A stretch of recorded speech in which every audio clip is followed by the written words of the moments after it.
बिस्मिल्लाहिर्रहमानिर्रहीम। अस्सलाम वालेकुम दोस्तों, वेलकम टू कोडनीट। आज की वीडियो हम डिस्कस करने वाले 25 वीडियो के अंदर क्लास में देखिए ताकि कोई भी इंपॉर्टेंट कॉन्सेप्ट आपका मिस ना हो। बाकी वीडियो अच्छा लगे तो लाइक क्लास में कीजिएगा, चैनल को सब्सक्राइब कीजिएगा और बेल आइकन को प्रेस कीजिएगा ताकि हमारे चैनल में मजीद अपडेट्स आपको टाइमली मिलती रहे।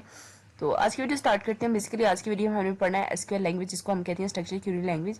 एक स्टैंडर्ड लैंग्वेज है जिसमें हम डाटाबेस के साथ बात करते हैं। इस लैंग्वेज के थ्रू हम डाटाबेस में इंसर्ट ऑपरेशन के थ्रू डाटा डाल सकते हैं, सिलेक्ट ऑपरेशन के थ्रू डाटा निकाल सकते हैं, अपडेट ऑपरेशन के थ्रू डाटा बदल सकते हैं और डिलीट ऑपरेशन के थ्रू डाटा डिलीट भी कर सकते हैं। तो इसके लिए एसक्यूएल डाटाबेस का कम्युनिकेशन लैंग्वेज कहते हैं इसको। तो एसक्यूएल के दो मेजर पार्ट्स होते हैं जिसको हम सब लैंग्वेजेस कहते हैं। सबसे पहली है डाटा डेफिनेशन लैंग्वेज जिसको हम डीडीएल कहते हैं, दूसरी है डाटा मैनिपुलेशन लैंग्वेज जिसको हम डीएमएल कहते हैं। अब डाटा डेफिनेशन लैंग्वेज, इसका काम ये होता है कि डाटाबेस का स्ट्रक्चर बनाना, ठीक है। क्रिएट ऑप्शन ये यूज करता है जिसमें हम डाटा या टेबल जो डाटाबेस है वो बनाने के लिए यूज करता है। अल्टर ऑपरेशन यूज करते हैं जिसमें स्ट्रक्चर चेंज करने के लिए यूज होता है, जैसे नया कॉलम ऐड करना। ड्रॉप ऑपरेशन इसमें यूज होता है जिसमें हम डाटा और टेबल बेस डिलीट करने के लिए यूज करते हैं, ठीक है। अब बात कर लेते हैं डाटा मैनिपुलेशन लैंग्वेज की। तो डाटाबेस के अंदर डाटा को कंट्रोल करता है और एग्जांपल के थ्रू समझें तो इंसर्ट ऑपरेशन के थ्रू ये क्या करता है, डाटा ऐड करता है। सिलेक्ट ऑपरेशन के थ्रू डाटा निकाल लेता है। अपडेट ऑपरेशन के थ्रू डाटा चेंज करने के लिए यूज करते हैं और डिलीट ऑपरेशन के थ्रू डाटा हटा लेते हैं। इन दोनों की एग्जाम्पल मैं आप लोगों के लास्ट में जो हमारी जो एक्सरसाइज है उसके थ्रू समझाऊंगी तो वो आपको बहुत अच्छे से और क्लियर हो जाएगा। अब बात कर लेते हैं इसके रूल्स की। तो रिजर्व वर्ड जैसे कि select, insert, update capital words में लिखने चाहिए। जैसे कि मैंने कहा कि ये हमारा जो डीडीएल है, ये हमारी कमांड्स ऑपरेशन जो भी हम इसमें लगाएंगे तो वो सारा कैपिटलाइज में होगा, और जो हम इसको आइडेंटिफायर्स देंगे जिससे हम अपने टेबल्स वगैरह आइडेंटिफाई करेंगे वो सारे लोअर केस में होंगे। ये कैसे होंगे, जब आप एग्जाम्पल देखोगे तो आपको ज्यादा अच्छे से समझ आ जाएगी। आइडेंटिफायर्स लिखने के कुछ रूल्स होते हैं, जैसे स्टार्ट हो सकती हैं या एट द रेट ऑफ से और अंडरस्कोर अल्फाबेट या किसी भी नंबर से। मैक्सिमम लेंथ होती है इसकी 250 वर्ड से, और रिजर्व वर्ड्स को आइडेंटिफाई के नाम के तौर पे यूज नहीं करना। स्पेशल सैम्बल्स कुछ इसमें यूज होती हैं, जो हमारी ये वाली ब्रैकेट होती है ऑप्शनल आइटम्स के लिए यूज होती है। जो कर्ली ब्रैकेट होती है वो हमारी रिक्वायर्ड आइटम्स के लिए यूज होती है। जो हमारा ये वाला और का साइन है ये हमारा चॉइस के लिए यूज होता है, और जबकि हम किसी वैल्यू में अगर कॉमा का साइन लगाते हैं तो मल्टीपल आइटम्स को हम कॉमा के साथ सेपरेट भी कर सकते हैं। तो ये बेसिकली एक एग्जाम्पल थी इसकी, ठीक है। तो ये एग्जाम्पल है एसक्यूएल लैंग्वेज की। अब बात कर लेते हैं data type in SQL language. तो एसक्यूएल में भी डाटा टाइप्स होती हैं, वो कैसे होती हैं। तो डाटा बेस में हर कॉलम की एक डाटा टाइप होती है जो बताता है कि किस टाइप का डाटा इसमें रखा जा सकता है। सबसे पहले बात कर लेते हैं इंटीजर्स की। तो पहला है बिग इंटीजर, ये वेरी लार्ज नंबर जो होते हैं वो स्टोर होते हैं इंटीजर में। होल नंबर जो होती है वो नॉर्मल फॉर्म में नॉर्मल की रेंज में स्टोर होते हैं।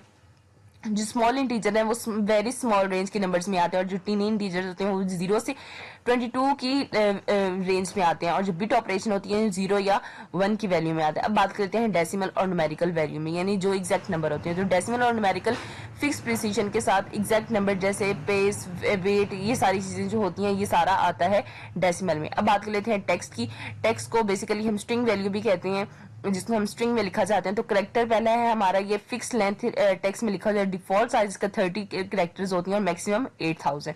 जो वारचार है इसको हम वेरिएबल लेंथ की उसमें लिखते हैं, ये मैक्सिमम 8000 करेक्टर तक स्टोर करता है। और टेक्स्ट जो है ये हमारा लॉन्ग टेक्स्ट के लिए यूज होता है, N4 हमारे लिए यूज होता है ये, और NV4 और N टेक्स्ट, ये तीनों हमारे यूनिकोड टेक्स्ट है, ये इंटरनेशनल लैंग्वेज के लिए यूज होते हैं। तो एमसीक्यूज इंपॉर्टेंट है कि इंटरनेशनल लैंग्वेज के लिए कौन सा हम डाटा टाइप यूज करते हैं। तो मनी हम यूज करते हैं, स्मॉल मनी होती है हमारे पास।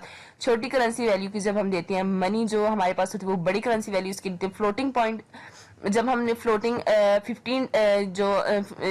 15 डिजिट की प्रिसीजन के साथ यूज होता है, और जो रियल नंबर होता है 7 डिजिट की प्रिसीजन होती है इसमें। डेट और टाइम कैसे यूज करते हैं। डेट और टाइम के लिए डेटा टाइप हम स्मॉल डेट टाइम जब यूज करते हैं तब शॉर्ट रेंज डेट के लिए हम यूज करते हैं। जो डेट टाइम है वो full date time date and time के लिए यूज करते हैं। अब बात कर लेते हैं नेक्स्ट, ये हमारे पास एक डाटाबेस। इसको हम डाटाबेस में कैसे ड्रॉ करते हैं। हमारे पास पूरा एक डाटाबेस बना हुआ है, इसको आपने बहुत अच्छे से देख लेना है कि मैनी टू मैनी रिलेशनशिप इसमें लगी हुई है एंड सारे रिलेशनल ऑपरेटर्स भी लगे हुए हैं। तो ये आप लोगों ने बहुत अच्छे से देख लिया है। अब इस डाटाबेस को हम रिलेशनल डाटाबेस में कन्वर्ट किया, और ये देख सकते हैं आप इसको कैसे हमने कन्वर्ट किया। तो पेपर में आपका इस तरह आना, आपने कोड लिखनी होती है, ठीक है।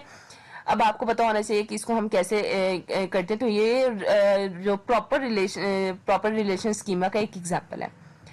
अब नेक्स्ट बात कर लेती हैं, जब DDL चलती है तो स्पेसिफिक फाइल बनती है जिससे कि डाटा डिक्शनरी कहते हैं।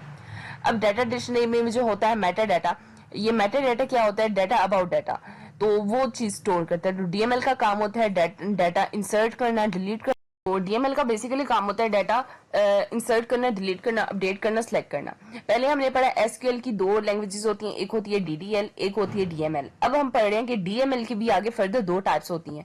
एक होती है हमारे पास प्रोसीजर लैंग्वेज, दूसरी होती है हमारे पास non procedure language. Procedure language क्या करती है, यूजर को बताती है कि क्या चाहिए और इसको कैसे निकालना है। और नॉन प्रोसीजर लैंग्वेज क्या होती है, यूजर से बताता है कि क्या चाहिए, कैसे करना है, उसको कैसे निकालना है, ये सारी चीजें सिस्टम खुद डिसाइड करता है। तो आज का जो ज्यादा यूज होती है वो नॉन प्रोसीजर लैंग्वेज यूज होती है, प्रोसीजर लैंग्वेज इतनी यूज नहीं होती।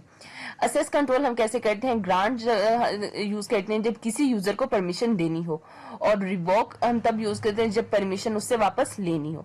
तो बेसिकली एसक्यूएल एक स्टैंडर्ड डीबी लैंग्वेज है जो ANSI स्टैंडर्ड्स के अकॉर्डिंग है, ठीक है। हर RDBMS जिसमें ओरेकल हो गया, हमारे पास साइबेस हो गया, Microsoft SQL server, assess, ingress, ये सारे एसक्यूएल को यूज करते हैं। तो कॉमन कमांड्स हमारे पास होती हैं select, insert, delete, update, create and drop. तो हर डीबीएमएस में सेम ये ऑपरेशंस यूज होती हैं, लेकिन हर डीबीएमएस में अपने एक्स्ट्रा एक्सटेंशन भी होते हैं। तो ये हमारे पास एक एग्जांपल है, इसको हमने अभी इसको एसक्यूएल के ऊपर सॉल्व। यहाँ पे मैं लिखूंगी एसक्यूएल वन कंपाइलर, ठीक है। यहाँ पे मेरे पास जो आएगी वेबसाइट, पहली बारी मैं इसको ओपन कर लूंगी, ठीक है। आपके पेपर के ऊपर कंपाइलर यूज करना अलाउ नहीं होता, तो इसलिए मैं आप लोगों को सजेस्ट करूंगी कि आप लोगों को करना है तो ऑनलाइन कंपाइलर के ऊपर करें, अदरवाइज वहाँ पेपर में अलाउ नहीं होता। तो आप लोगों को यही सजेशन होगा मेरा कि आप लोगों ने नोट पैड के ऊपर फाइल करनी है और इसके जितने भी फॉर्मूलेज वगैरह हैं उसको अपने फिंगर टिप्स के ऊपर याद कर लेना। अब एक्सरसाइज की बात करें कि हमने बेसिक कमांड्स लिखनी है एसक्यूएल की, जिसमें हम सिलेक्ट यूज करें, इंसर्ट यूज करें और क्रिएट यूज करें। तो सबसे पहले हम क्रिएट यूज करते हैं क्योंकि ये पहला ऑप्शन है। क्रिएट में हम क्या करते हैं, क्रिएट में हम एक टेबल बनाते हैं, ठीक है। उसका क्रिएट में हम सबसे पहले अपना एक टेबल बनाते हैं, ठीक है, क्रिएट बना के एंड देन टेबल के साथ स्टूडेंट। उसके बाद हम क्या करते हैं, स्टूडेंट की आईडी देते हैं और फिर इंटीजर दे देते हैं अपना, ठीक है।